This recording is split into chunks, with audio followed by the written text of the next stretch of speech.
La suite du 12-13 en Aquitaine avec cette initiative pour retisser des liens entre police et jeunes citoyens. À Bordeaux, dans le quartier populaire du Grand Parc, une centaine de collégiens participent à une formation de la police technique et scientifique pour découvrir les richesses du métier de policier et pour développer la culture scientifique des élèves. Kamjbali, Dominique Mazer. Une scène de crime balisée, des enquêteurs sur le qui-vive. Le mystère du cadavre du Grand Parc est entre les mains des jeunes policiers. Il se passe de drôles de choses. Vol, disparition d'objets, trafic de stupéfiants. Qu'est-ce qui se passe? Je vois des choses qui peuvent être intéressantes.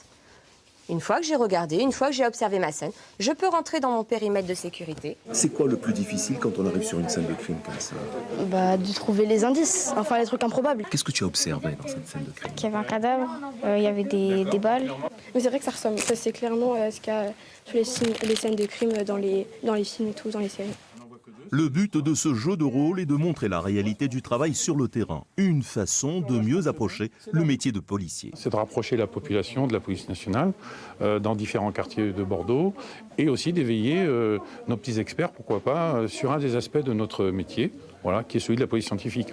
Recueil d'indices, hypothèses, vérification, c'est toute une démarche intellectuelle. Apprendre à nos élèves à être assez rigoureux, à structurer leurs pensées. Et donc à travers cette scène de crime plutôt ludique, c'est une façon d'aborder les sciences, de reprendre peut-être une certaine appétence pour ce domaine. Au-delà donc du bénéfice scolaire, cette opération vise aussi à renforcer la cohésion sociale et à apaiser les relations avec la police dans cette cité du Grand Parc.